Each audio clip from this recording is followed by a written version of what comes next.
tudo bem? Hoje nós vamos falar sobre proporcionalidade e função afim. Qual é a relação que tem entre proporção e funções afins?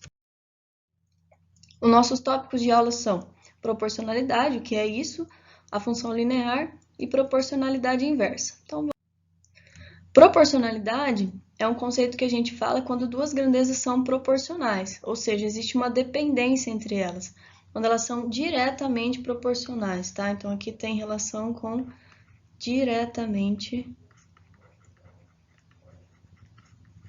proporcionais. Bom, então supondo aí duas grandezas x e y, quanto maior x, maior y. Isso define aí uma grandeza diretamente proporcional. Matematicamente falando, é assim que a gente escreve, né? Ó, se x tem uma relação de dependência com y, então x' também vai ter uma relação de dependência com y', ou seja, vários valores de x vão ter dependência proporcional a vários valores de y. Se eu aumentar o x, ó, o meu x inicial tem que ser menor do que o final, consequentemente o y final inicial tem que ser menor do que o final. Tudo bem? Ainda em proporcionalidade, se a gente multiplicar x, que é a nossa constante, que é a nossa variável, nossa grandeza, por uma constante, qualquer que seja, y também será multiplicado por essa constante. Então, por exemplo, ó, se x depende de y, né, existe uma relação aqui de dependência, então n vezes x implica em n vezes y, para todo n pertencente aos naturais, que são números constantes, né? Então, por exemplo, ó, dada a função f de x igual a x, isso aqui é uma função afim.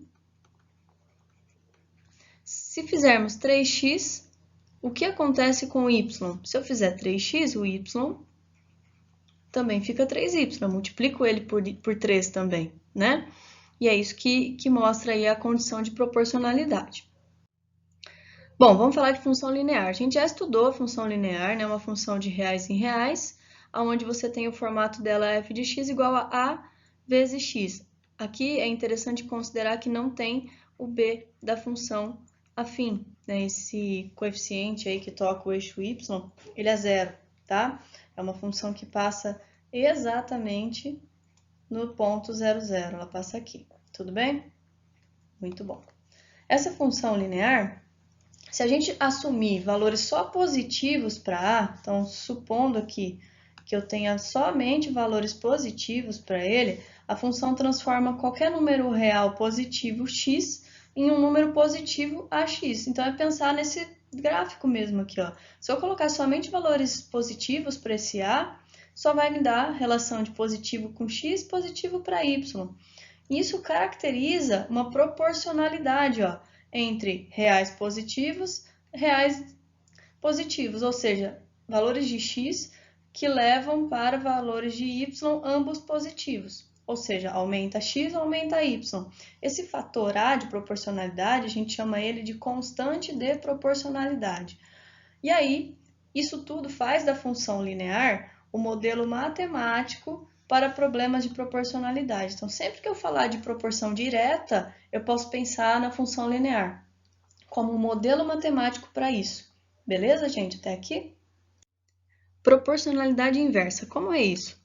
Dadas duas grandezas, x e y, inversamente proporcionais, se eu considerar elas como sendo inversamente proporcionais, quanto maior for o valor de x, menor será o valor de y. Então, se você reparar aí numa situação onde um número aumenta e o outro diminui, nós estamos falando aí de uma proporção inversa.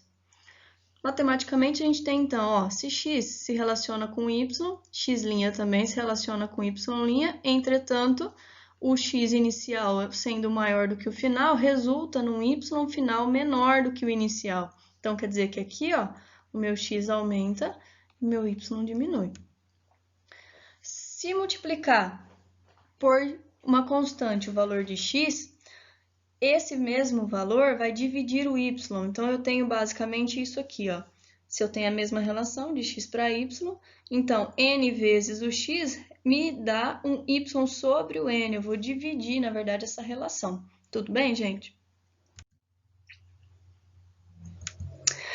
Bom, ainda falando de proporção inversa, se y é inversamente proporcional a x, podemos escrever, então, que y é igual a sobre x. Tudo bem, gente? Essa aí é a carinha que tem que ter na proporção inversa, tá bom? Onde A é a nossa constante de proporcionalidade. Bom, algumas dicas rápidas agora para a gente falar um pouco sobre grandeza diretamente proporcional. A razão entre elas é sempre constante, ou seja, equivale a uma constante de proporcionalidade. Então, se eu tiver duas grandezas, x e y, e falar que elas são diretamente proporcionais, basicamente é isso que a gente tem. Supondo aqui, ó, y sobre x, a razão é um valor constante, y acaba sendo a vezes x. Olha que interessante. Isso é a própria função linear. Por isso que ela é a modulação, né, o modelo de grandeza diretamente proporcional, por conta disso. Dicas de grandeza diretamente proporcionais, então, resolução de problemas envolvendo essas grandezas. A sugestão é construir uma tabela com essas variáveis e valores, então, eu estou falando de tempo e estou falando de pessoas trabalhando. Então, criar uma tabelinha com dois valores, colocar esses valores lá, determinar se eles estão crescendo ou diminuindo nas duas situações, e depois igualar essas razões. Por exemplo, ó, para fazer a massa de um bolo, Maria precisa utilizar 3 ovos para 250 gramas de farinha. Se Maria precisar fazer um bolo, mas tem apenas 2 ovos, quantos gramas de farinha ela precisará utilizar? Então, basicamente, o que a gente tem que fazer? Vamos construir uma tabelinha aqui, ó, que eu vou colocar farinha. Deixa eu só apagar aqui. Farinha. E aqui, ovos. Então, uma tabelinha simples, tá? Tá. Então, aqui eu tenho, na primeira situação, 250 gramas. Eu vou usar em 3 ovos. Quantas gramas eu tenho que ter se eu for utilizar apenas 2 ovos? Então, vamos tentar entender aqui, ó. O que aconteceu com essa variável do lado de cá? A gente teve uma diminuição, não é? Se eu diminuir a quantidade de ovos, eu tenho que necessariamente diminuir também a quantidade de farinha. Então, aqui a gente está lidando com uma grandeza, ó, diretamente proporcional. Então, qual é o procedimento a partir daqui? Eu vou escrever as razões entre os valores, do jeito que eles estão, multiplicar em cruz. Então, 3x vai ser igual a 500, x vai ser igual a 500 por 3, que vai dar aproximadamente 167 gramas aí de farinha. Tudo bem, galera? E o interessante é entender que essa relação aqui essa análise, né, se está aumentando, se está diminuindo, ela tem que bater com o resultado. Então, se eu estou usando menos ovos aqui, eu vou ter que fazer uma receita menor. Então, eu vou usar menos farinha para que a receita mantenha a proporção. Tudo bem? Mais um exemplo, então, ó. Dicas de como resolver grandezas inversamente proporcionais. Mesma coisa. Eu vou construir uma tabela com as variáveis e os valores, determinar o crescimento ou o decrescimento de ambas as grandezas e igualar as razões com uma delas invertida, se eu perceber que elas se tratam de grandezas inversamente proporcionais. Como assim? Vamos lá. Uma fábrica possui 2 máquinas que produzem, né, 2.500 máscaras a cada 3 horas. Se uma das máquinas parar, quanto tempo a fábrica necessitaria para produzir a mesma quantidade de máscaras? Então, mesma coisa do anterior. Eu vou escrever aqui, ó, uma coluna com máquinas e uma outra coluna com horas, né, tempo. E aí, como que isso vai acontecer, ó?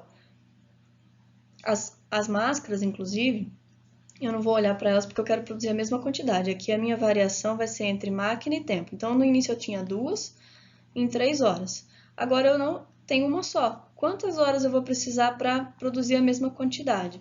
Então, atenção, ó, o que aconteceu com o número de máquinas? Diminuiu, então eu perdi uma máquina. Só que isso vai acarretar mais tempo de produção. Então, aqui a gente tem duas grandezas inversamente proporcionais.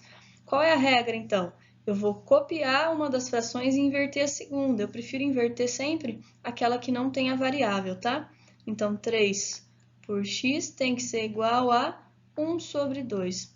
Então, multiplicando aqui, vai dar 6 horas. Provavelmente esse aqui você fez mentalmente, né? Porque ele é simples. Mas é interessante entender que a lógica é sempre essa, né? Se elas são inversamente proporcionais, o resultado final tem que fazer sentido nessa lógica, tá? Então, por enquanto, a gente termina aqui. Esse foi um pequeno resumo, né, de como lidar com proporcionalidade direta e proporcionalidade inversa. Tudo bem? Bons estudos, pessoal. Até mais!